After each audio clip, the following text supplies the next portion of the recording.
네, 갈라디아서 말씀 이어가고 있습니다. 드디어 이제 4장 시작했습니다. 오늘 본문은 지난주 말씀을 이렇게 반복하고 있어요. 바울 사도는 예수님을 믿는 교회에서 율법을 준수하고 할례를 받는 것이 과연 옳은 것인지에 대해서 여전히 변증하고 있습니다. 율법주의로 회개하는 것은 결코 옳지 않다, 이걸 강조하고 있는 거예요. 오늘 본문 1절, 2절, 3절에서 바울 사도는 율법의 역할, 율법의 한계에 대해서 비유법으로 다시 설명하고 있는 것입니다. 내용은 율법은 마치 몽학 선생과 같다는 것입니다. 몽학 선생은 그리스 시대의 아이가 16세가 될 때까지 그 아이를 위해서 시중도 들고 공부도 가르치고 때로는 이렇게 매도 들면서 교육을 책임지는 그런 개인 가정교사를 말합니다. 그러니까 정치 경제적으로 좀 힘이 있는 그런 자녀들이라면, 힘 있는 사람들의 자녀들이라면 이 몽학 선생에 의해서 이제 가르침을 받았죠. 세상 물정을 모르니까 알 때까지 한시적으로 그렇게 한 것입니다. 언제까지 그랬냐면 위에서 잠깐 말씀드린 것처럼 16세가 될 때까지입니다. 그러니까 몽학 선생의 역할처럼 율법도 딱 그런 역할을 했다는 거예요. 죄가 죄인지도 모르고 사는 사람들에게 죄를 알게 해주는 수단이 율법이었고, 이 율법의 생명이 영원 무궁한 것이 아니라 한시적이다. 언제까지 한시적이냐? 예수 그리스도가 오실 때까지다. 예수님께서 오시면 이 율법은 폐기되고 무력화된다라는 거예요. 그런 이야기를 하고 있는 것입니다. 그런데 사람들은 이 율법의 한계와 역할을 깨닫지 못합니다. 특히 유대인들이 그럽니다. 이렇게 율법에 종속되어 있는 사람들의 상태에 대해서 바울 사도가 이야기를 하는 거예요. 그게 3절이에요. 3절을 같이 한번 읽어보겠습니다. 이와 같이 우리도 어릴 때에는 세상의 유치한 교훈 아래에서 종노릇을 하였습니다. 네, 자, 세상의 유치한 교훈 아래에서 종노릇을 하였다, 이렇게 말하고 있죠. 여기에서 세상의 유치한 교훈이라는 것은 대표적으로 율법주의를 말하는 것이지만, 이 광의적으로 보자면 본질상 창조주 하나님의 가치를 반하는 가치를 이야기하는 것입니다. 예를 들어 기복주의, 그리고 주술신앙 같은 것을 말하는 것입니다. 이삿날을 잡을 때 사람들이 신경 쓰는 게 혹시 뭔지 아십니까? 손 없는 날. 네. 손 없는 날은 이사비가 평소보다 20-30% 이렇게 비싸다고 해요. 더 비싼데도 사람들은 20-30%를 더 주고도 손 없는 날에 그 이사를 한다라는 겁니다. 여기서 손이 뭔가요? 사람 손인가요? 여기서 손은 귀신을 말하는 겁니다. 귀신 없는 날 이사를 해야 잘 산다, 이런 논리예요. 손 없는 날, 발음도 잘 안 나오네요. 손 없는 날을 믿고 따르는 많은 분들에게 굉장히 죄송한 일이지만 그것이 기복주의, 주술신앙과 같은 것입니다. 유대 문화 속에서는 그것이 율법주의와 닮아 있는 거예요. 오늘 성경에서 말하고 있는 유치한 교훈에 해당하는 일이 바로 그런 겁니다. 예수님을 믿는 우리들은 이사할 때 이 손 없는 날 이런 거 신경 쓰면 안 됩니다. 어떤 목사님 이야기인데요. 그러니까 이사를 해야 되실 상황이 되었습니다, 이 목사님께서. 그래서 기독교를 전면에 내세우고 홍보하는 그런 어떤 이사업체와 이사 관련한 이야기를 하고 있었습니다. 목사님이 몇 월 며칠 이렇게 이사를 했으면 좋겠다, 이렇게 얘기했더니 그 기독교 업체 사장님 하시는 이야기가 그날은 손 없는 날이어서 좀 비쌉니다, 이렇게 이야기를 했다라는 거예요. 기독교 업체라 이렇게 더 신뢰할 수 있을 거라고 생각했는데 이 손 없는 날 이런 이야기를 하길래 그 목사님이 엄청 당황하고 황당해 하셨다는 이야기를 들었습니다. 황당하죠. 최소한 기독교를 전면에 내세운 업체라면 그런 미신의 논리는 접어둬야 하는 것이 아닐까요? 그런 미신의 논리가 오늘 성경이 말하는 유치한 교훈, 유치한 원리라는 것입니다.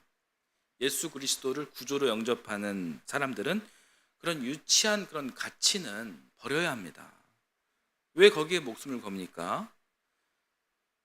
그걸 못 버리기 때문에 엽기 구판을 버리고 뭐 주술에 막 심취해도 미신과 그 이단과 손 잡아도 비판적 사고 없이 뭐 선거할 때 그 사람을 뽑는 겁니다. 우리 그리스도인들은 이런 미신과 주술 이것과 완전히 차원이 다른 존재들입니다. 완전히 다른 예수 그리스도라는 참된 가치를 들고 우리는 살아가야 하는 것입니다. 그런 이야기를 이제 4절 이하가 이제 하고 있는 것입니다. 먼저 4절을 한번 읽겠습니다. 같이 읽겠습니다.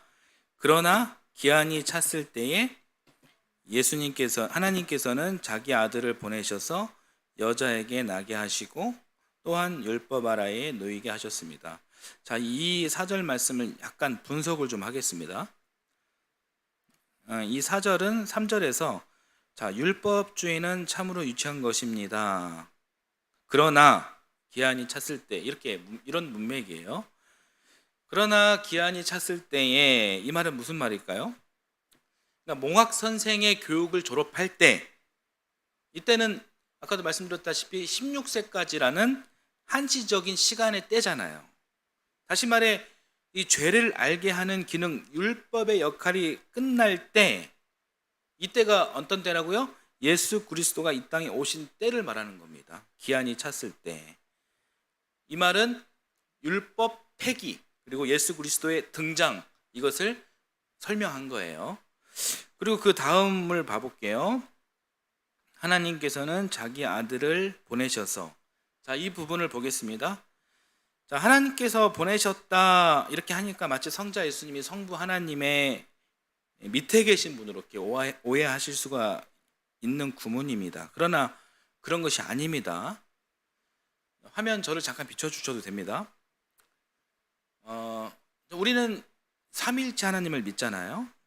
삼위, 세 분의 역할이 있고 일체, 세 분은 역할은 다르지만 세 분은 한 몸이시다 이런 뜻이죠. 예를 들어 하나님은 태양이십니다. 그리고 예수님은 태양에서 뿜어 나오는 햇살이십니다. 태양과 햇살의 본질이 어때요? 같죠? 우리가 태양을 만지지는 못하지만 햇살을 느끼면서 이 태양의 존재를 확실하게 알 수 있습니다. 그런 것처럼 우리는 비록 하나님을 볼 수 없지만 이 땅에 오신 예수님을 통해 하나님께서 어떤 분이신지 확실히 알 수 있게 되는 겁니다. 그죠? 태양의 햇살을 받아가지고 우리의 생명이 움틉니다. 태양을 통해서 이 삼라 만상의 생명이 태동합니다. 역동적인 그런 생명력을 체험할 수 있습니다. 이 역동적인 이 생명력, 이것이 성령의 능력인 것이죠. 그리고 이것이 바로 성령의 역할인 것입니다. 결론적으로 햇살을 통해서 알게 된 태양의 존재로 우리의 생명이 움트고 막 활성화되는 것처럼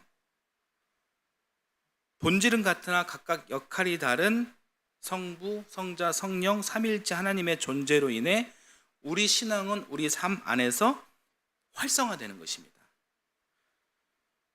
이해가 되시죠? 제가 삼위일체론에 대해서 굉장히 간단하게 말씀을 드렸는데 성부 하나님께서 그의 독생자 성자 예수님을 보내셨다고 해서 본질이 다른 어떤 하위 개념, 다른 개념을 보내신 게 아닙니다. 같은 본질이지만 역할만 다른 아들을 보내신 겁니다. 그렇다면 이 성부 하나님과 성자 예수님이 본질이 같다면 이 아들도 하나님이신 거예요.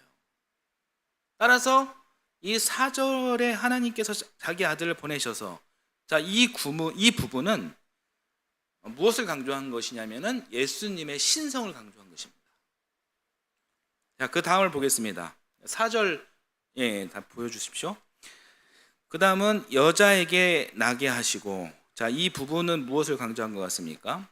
예수님의 인성을 좀 강조한 경향이 큽니다. 성경에서 이게 족보 이야기가 좀 많이 나오죠. 누가 누구를 낳았다 이런 이야기가 많습니다. 이런 이야기가 있을 때 거의 여자들이 거론이 되지 않아요. 실제로는 여자가 낳았지만 남자의 이름을 넣습니다. 그 이유는 가부장적인 세계관 때문입니다. 잘못된 겁니다. 그런데 오늘 본문은 여자에게 나게 하시고 이렇게 의도적으로 이렇게 이야기를 하고 있는 거예요. 왜 그랬을까요? 첫 번째는 사람의 몸으로 태어났다, 이 부분을 강조한 것이고요. 둘째는 사람의 생물학적, 성적 관계가 아닌 동정녀를 통해서 태어나셨음을 강조하기 위해서입니다. 이 이야기는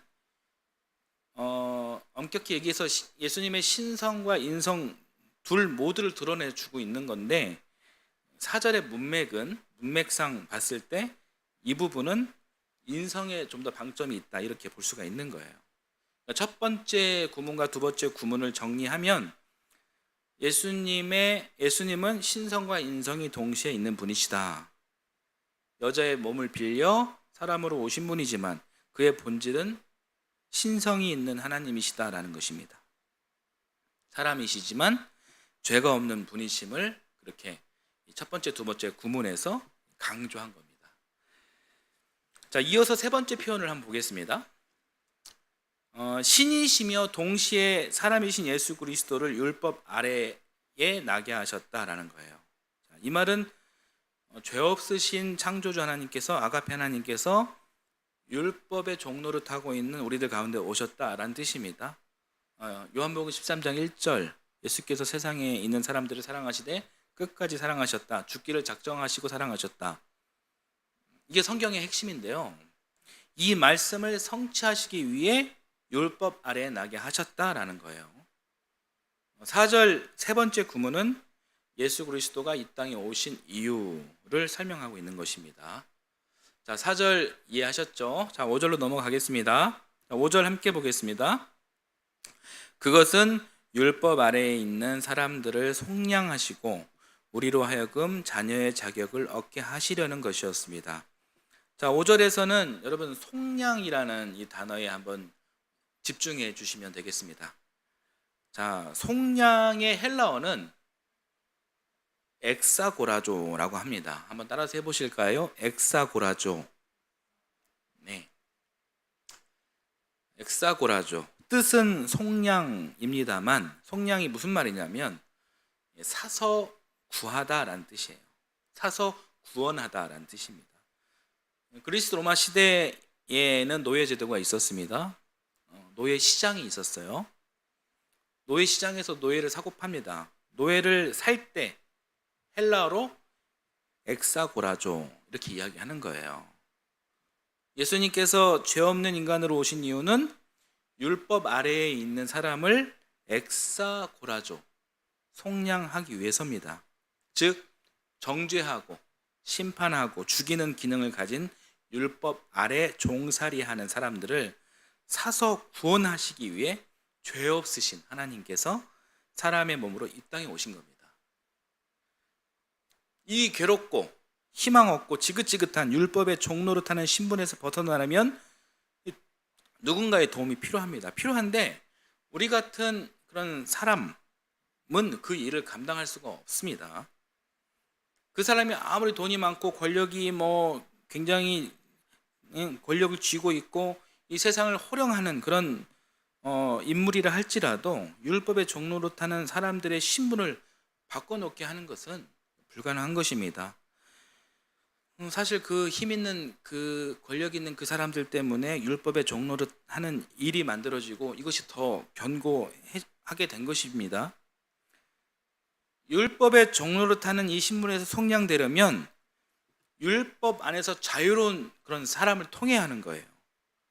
그 자유한 사람이 율법 안에 가둬진 그들을 불쌍히 여겨서 그 사람이 자기가 대가를 치르고 사야 하는 겁니다. 그래야 속량이 가능하고 그들의 신분이 바뀔 수 있는 것입니다. 그 일을 할 수 있는 분은 딱 한 분이에요. 창조주예요. 만물의 창조주, 사람의 창조주, 율법의 창조주입니다. 오직 이분만이 율법으로부터 자유로우시며 우리의 죄를 속량하실 수 있는 것입니다. 이분이 누구십니까? 하나님의 독생자 예수 그리스도이십니다. 우리 그리스도인은요, 이 진리 위에 굳게 서 있어야 하는 것입니다. 어떠한 유혹이 와도 이 진리 위에 서서 흔들리지 말아야 하는 것입니다. 자꾸 흔들리니까 갈라디아서가 쓰여진 거예요. 오늘날 그리스도인들도 너무 많이 흔들리는 모습을 보여주고 있습니다.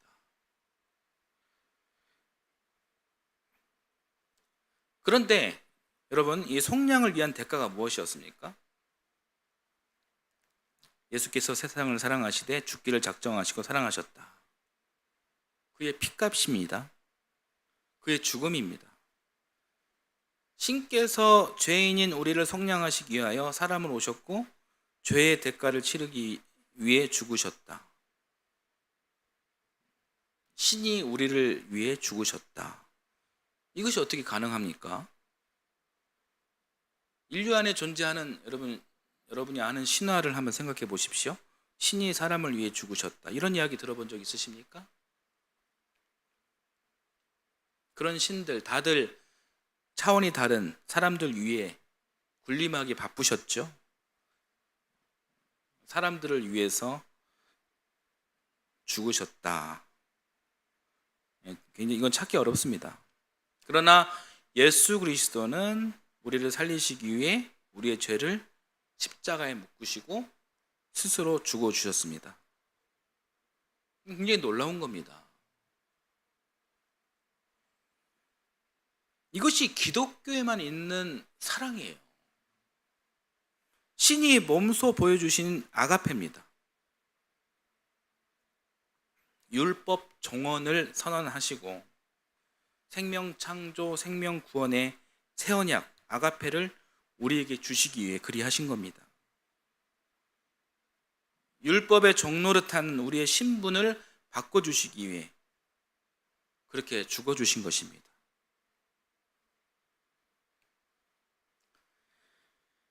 자, 5절 말씀을 다시 한번 보여주시겠습니까? 어떤 신분의 변화냐, 어떤 신분의 변화를 위해 그리하셨느냐. 그것은 율법 아래에 있는 사람들을 속량하시고, 자, 하반절 같이 한번 읽어볼게요. 우리로 하여금 자녀의 자격을 얻게 하시려는 것이었습니다. 어떤 신분의 변화냐? 율법의 종노릇하는 자의 신분에서 하나님 자녀의 신분으로 바꿔주신 거예요. 그런 변화입니다. 그리스 로마 시대 이방인들이 하나님의 자녀가 된다는 것은 정말 놀라운 사건이다. 이야기는 지난주에 제가 말씀으로 드렸습니다. 여러분 시간 되시면 지난주 말씀도 한번 들어주시길 바랍니다. 자, 이어서 6절을 읽겠습니다. 같이 보겠습니다. 그런데 여러분은 자녀이므로 하나님께서 그 아들의 영을 우리의 마음에 보내주셔서 우리가 하나님을 아빠, 아버지라고 부를 수 있게 하셨습니다. 자, 하나님의 자녀가 되었습니다. 이제 하나님을 뭐라고 부른다고요? 아빠, 아버지, 엄마, 어머니 이렇게 우리가 생각해도 괜찮아요. 아빠, 아버지, 엄마, 어머니 이것은 어떤 언어입니까? 이건 가족의 언어예요. 우리 로빈이가 우리 이규호 집사님, 신집사님한테 처음으로 아빠, 엄마라고 불렀을 때를 한번 생각해 보세요. 그때 기분이 어땠습니까? 아빠, 엄마 이렇게 또박또박 얘기하지는 않았겠지만 그렇게 불렀을 때 내 새끼, 그래 내가 너의 엄마다, 내가 너의 아빠다. 감격적이었죠? 왜 감격적이냐면 말로 이렇게 형용할 수 없는 그런 관계의 친밀함이 밀려와서입니다. 6절은 그걸 이야기하는 거예요. 하나님은 나의 부모, 나는 그의 자녀가 되어 하나님을 아빠, 아버지, 엄마, 어머니 이렇게 부를 수 있게 되었다라는 것입니다. 6절은 관계의 친밀함을 강조하고 있는 것입니다. 그런데 유대인들에게 있어서는 이 언어는 결코 쓸 수 있는 말이 아니었습니다. 유대인들에게 하나님은 무서운 분, 징계하신 분, 징벌하시는 분, 그런 분이었습니다. 감히 하나님의 이름조차 부를 수 없고 혹여 자신들이 하나님의 음성을 듣거나 무슨 영적인 그런 환상을 보았다면 이제 나는 죽는구나 이렇게 생각했습니다. 그런 그들에게 하나님을 아빠, 엄마 이렇게 부른다라는 일은 이건 상상할 수 없는 그런 일이었습니다. 혹여 이런 일이 발생한다라는 것은 불경한 일이고, 그리고 신성 모독죄로 고발해야 되는 일이고, 그런 불경한 자는 돌로 쳐 죽임 당해야 하는 그런 일이었던 것입니다. 그러나 바울 사도 이야기는 예수 그리스도께서 하나님 자신의 핏값으로 우리를 속량해 주셨다. 그래서 우리를 죄인에서 하나님의 자녀로 신분을 바꿔 주셨다. 그래서 우리는 하나님과 아주 친밀한 관계로 서 있고 하나님을 아빠, 아버지, 엄마, 어머니 이렇게 부를 수 있다. 그런 설명을 지금 해주고 있는 것입니다. 세상에서 가장 친밀한 관계로 하나님과 우리가 있다. 이런 설명을 하는 거예요. 그러니 이런 이야기를 하고 다니니, 이런 복음을 전하고 다니니 바울 사도가 유대인들에게 그렇게 핍박을 받을 수밖에 없었던 것입니다. 주님 가르쳐 주신 기도를 한번 여러분 생각해 보세요. 영어로 어떻게 시작하죠? Our Father in Heaven 이렇게 시작하죠? 예. 아버지, 아빠, 어머니, 엄마 이렇게 하나님을 부르고 기도가 시작됩니다. 그렇습니다.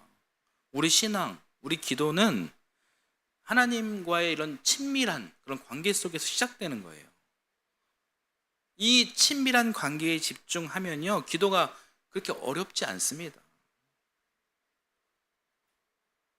왜냐하면 형식에 얽매일 필요가 없잖아요. 굳이 뭐 기도를 길게 할 필요가 있나요? 그럴 필요도 없고요. 굳이 방언을 할 필요가 있나요? 그럴 필요 없어요. 미사 여구를 사용할 필요가 있나요? 굳이 그럴 필요 없어요. 왜요? 친밀하신 나의 아빠, 엄마, 하나님은 그런 거 따지는 분이 아니시기 때문이에요. 우리가 우리 자식들에게 겉멋 번지르한 그런 무엇을 요구하십니까? 그런 거 아니잖아요. 정상적인 부모라면 겉은 좀 수수해도 속이 알차고 진실한 사람이 되길 바랍니다.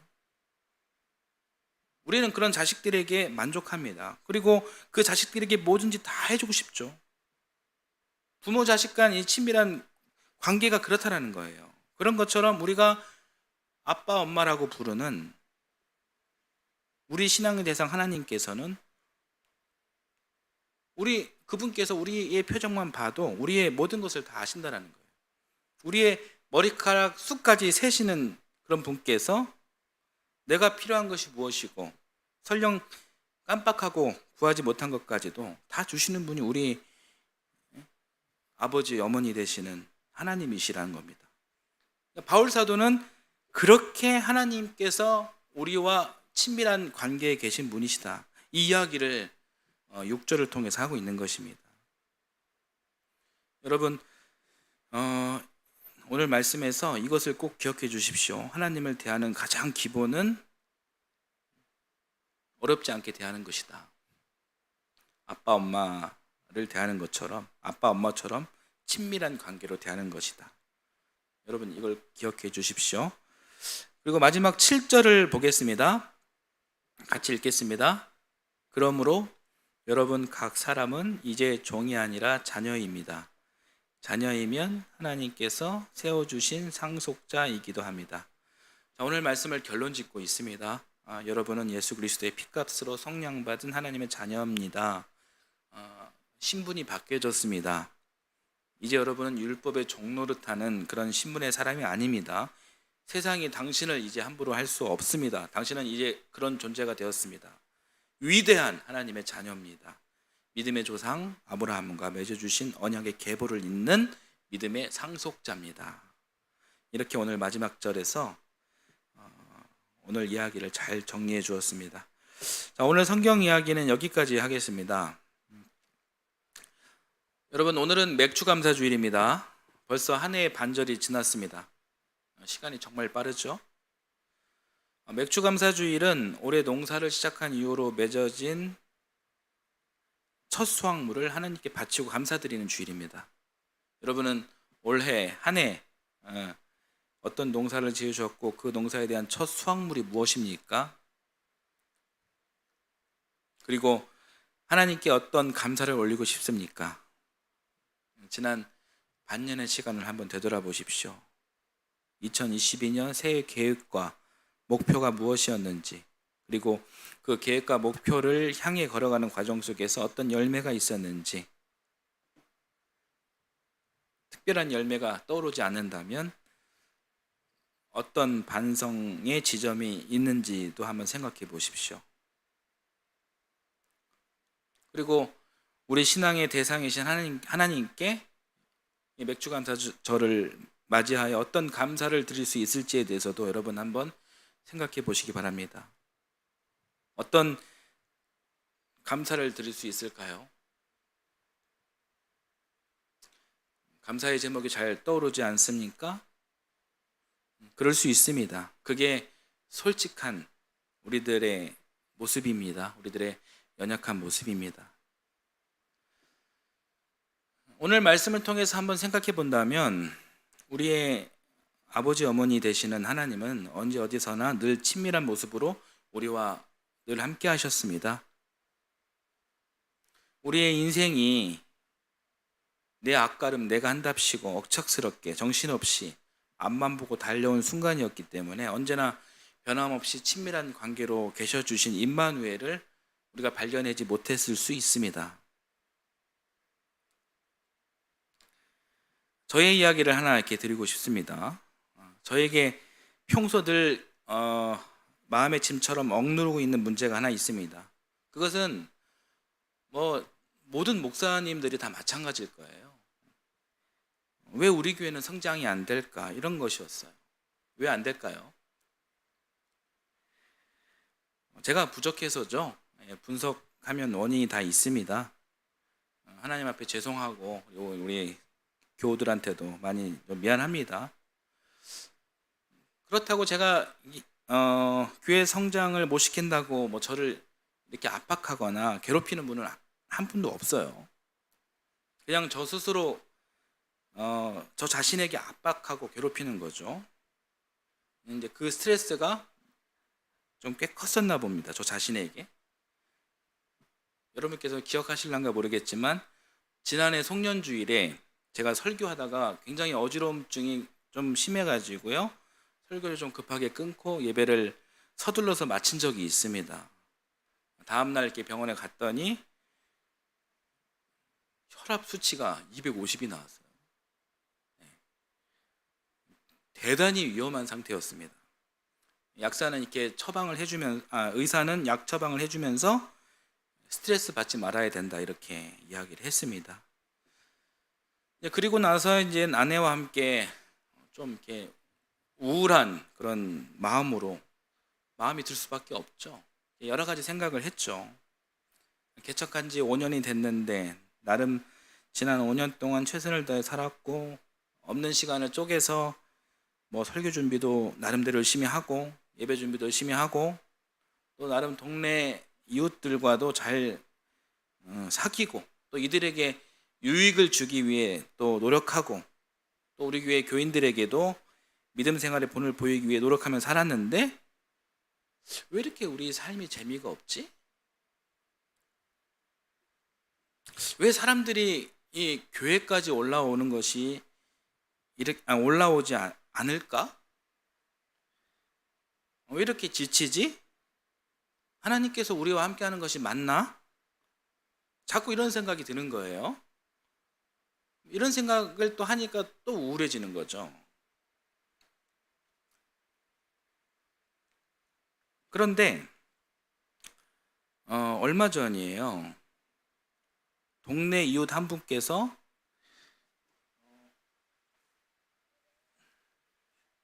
이 도마를 선물해 주셨습니다.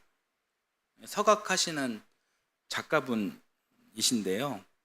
뭐 직접 문구도 지으셨고 이렇게 그림도 직접 그리셨습니다. 사진 한번 보여주시겠어요? 네. 저는 이 도마를 보면서 진짜 한참 울었어요.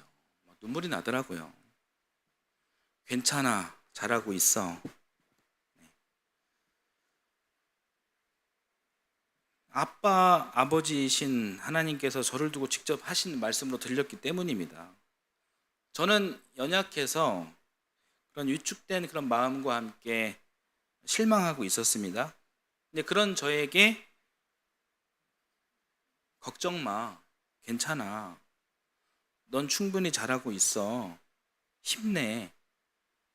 그렇게 응원하시는 것으로 들리니까 너무 은혜가 되고 이게 하염없이 막 눈물이 나는 거예요.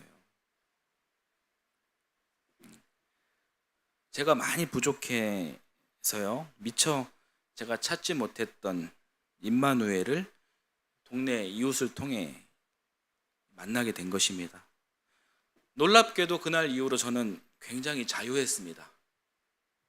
그동안 너는 이래야 한다. 너 개척했잖아. 너는 저래야 한다. 저를 이렇게 억누르고 있던 율법에서 제가 해방된 거예요. 스트레스가 다 사라졌습니다. 그렇게 영과 정신과 마음이 치유되니까 몸도 따라서 회복되었습니다. 저는 깨닫지 못했었지만 하나님께서는 늘 저와 함께 하셨던 것입니다. 저의 가정과도 함께 하셨고 또 동탄하이교회도 와도 함께 하셨습니다. 또한 앞으로도 영원히 그 친밀한 관계로 저와 함께 하실 줄 믿습니다. 저는 2022년 맥주 감사주일이 이렇게 다가왔습니다. 여러분에게는 이 맥주 감사주일이 어떻게 다가올까요? 맥주 감사주일을 보내며 여러분 모두에게도 저와 동일한 감사의 고백이 넘쳐났었으면 좋겠습니다. 언제나 친밀한 관계로 늘 계시는 우리의 아빠, 엄마 되시는 하나님의 은혜가 여러분들 가운데 가득하시길 주님의 이름으로 축원합니다. 아멘.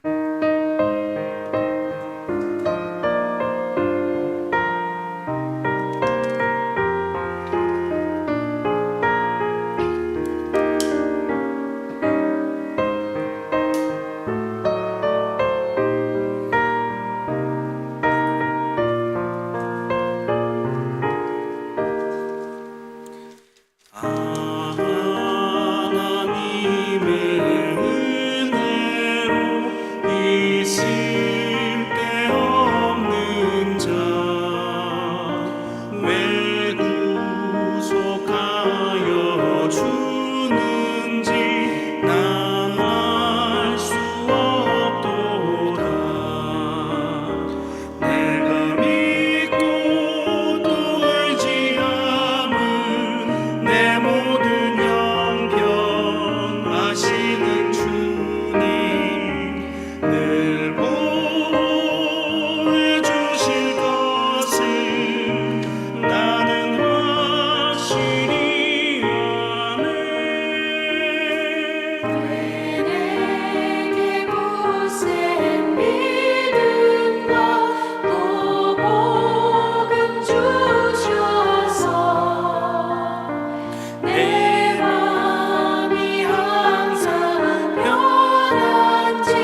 사랑의 하나님, 감사합니다. 2022년 상반기 동안 늘 부족하고 연약한 저희와 함께 숨을 쉬어주시고 동행해 주신 그 은혜 감사드립니다. 우리를 죄 안에서 속량해 주시고 죄인이 아닌 하나님의 자녀로 삼아 주신 이 은혜를 우리가 반드시 기억하고 하반기에도 우리 주님을 더욱 의지하며 승리하는 삶이 되도록 하나님 인도하여 주옵소서. 이 시간 주님 은혜 기억하며 귀한 예물을 바칩니다. 이 예물이 쓰이는 곳곳마다 하나님 나라가 임하게 하시고 바친 손길 위에 하늘의 복을 가득 채워 주옵소서. 감사드리며 예수님의 이름으로 기도드립니다. 아멘.